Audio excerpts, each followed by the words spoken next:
Hello and welcome everyone back to the channel, or if you are new to the channel then welcome. This is MKC and today I'm unboxing case from company called Ionz. This case is part of the full build of PC for a customer. If you want to see that then stay tuned, it's coming. But for now let's get to the case itself. So I will be unboxing that, we will have a look how it looks, how it feels and so on. Without further ado, let's get into it.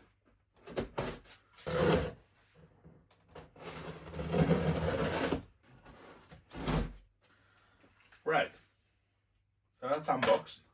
Before I open the case, I will tell you the spec rundown. Yeah, so it comes with pre-installed 3 fans, 120 millimeters, 2 of them at the front, 1 at the back, I think. Let's see, here is the rundown of the specs. So the size of the case is 435 millimeters by 280 millimeters on 454 millimeters. That's for you guys if you need exact measurements to fit it somewhere, so you know how big it is. It's got, as always, 7 expansion slots, takes a maximum video card length 450 millimeters, max CPU height 160 millimeters, that's for CPU cooler. Motherboard ATX, micro ATX and mini ITX, of course. Hard drives and SSDs, so it's got a one bracket for the hard drives on the bottom. I think that take 2 hard drives, full-size hard drives, and now it's got 1 bracket on the back for the SSD. But these days, most of us using M.2, so it's kind of not that important. So the I/O ports, we have a USB Type-C one time, USB 3.0 one time, and USB 1.0 one time, and some kind of HD. I would say that's maybe buttons for RGB. Not sure what that means. Cooling system, it takes 9 fans altogether, so 3 on the top, 3 on the bottom, 2 on the front side, 1 at the back, so 9 in total. If you're one of those people who like to water cool their CPU, then the water cooling system can be built in custom. Yeah, you will have a little bit issues with it because it's space constraint, is not that big of a case, but if you are up for all-in-one, 360 millimeters is not a problem. Alright, now we are done with the specifications. Let's have it on the case itself. Interesting choice of packaging. It's got like a L-shaped foam there. That's probably for that L-shaped glass what they have, because they have a glass on the front, glass on the side. And then we have our classic hard foam. I'm gonna get electrocuted as always because I will be pulling that up.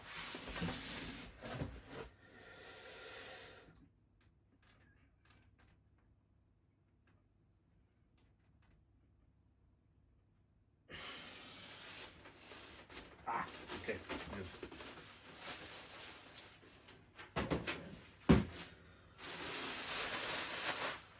Alright, so from the side we have our tempered glass, and from the top the same tempered glass on the top. Yeah, as I said, it's a Leon look-alike, so you guys all know this shape. You can see on the front quite thick glass, not bad. Magnetic filter, removable. From the back, as I said, 7 expansion slots, your power supply, your motherboard I/O shield and built-in fan. If we go on the top, we have our I/O power reset, 3.0 headphones, mic, normal USB, Type-C and LED controls.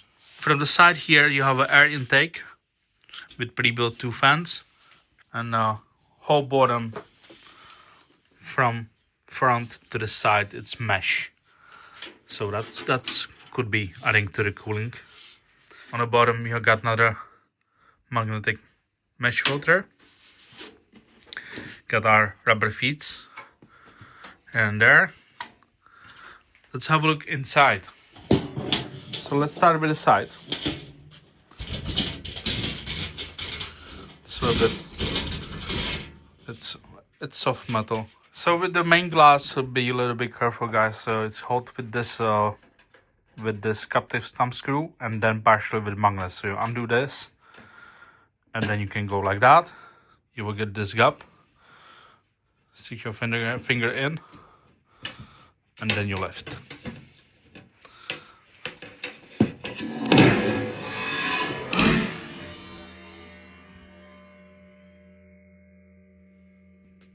Whoops. Right, the front glass, it's non-removable. Well, it is removable, but there's a screwdriver involved. Here and here, I assume. But for the build of the PC, you don't need that. So if we have a look inside, it's your classic mid-tower. We got our ATX standoffs. We got a pre-built 3 fans. You can put another 3 on the top, another 3 on the bottom. And if you have a look from the back, you have quite a space for cable management. And here is our hardware with screws. Our I/O. So you get a 3.0 Type-C power and RGB setups. Doesn't have any hub, but all these fans, they connect all together. They are in chain. You can connect them separately if you have enough ports, but the RGB I would put in a chain, and the fans maybe I would separate if you have enough fan ports. So for the inside of the bottom chamber, there is mounting spots for the full-size hard drive or SSD, and here you can put another full-size hard drive in there. And the power supply space, how rubber feeds, which is nice to see. Now guys, for the build quality, I wouldn't say it's the most sturdiest thing ever, but it's not that bad. It's really, yeah, it's flimsy, but it's, once the system is built in and everything gets closed up and the glass is in place, it's strong enough. Alright guys, so here's the full build now. It's an Ionz dual dynamic KZV mid-tower case, and it was fairly easy to build in. Not a complaint there. It's a nice open space. It fits parts nicely, as you can see. And for £56.95 shipped from Amazon, I think not too shabby. Alright guys, thank you for watching. Let me know in the comments what you think about the Ionz Dual Dynamic KZV, or if you're planning to build new rig anytime soon. If you enjoyed this video, don't forget to hit that like button, subscribe for more tech reviews, and click the bell icon to stay updated. Thanks for watching, and I'll see you in the next one. Oh, and as always, please like, share, subscribe.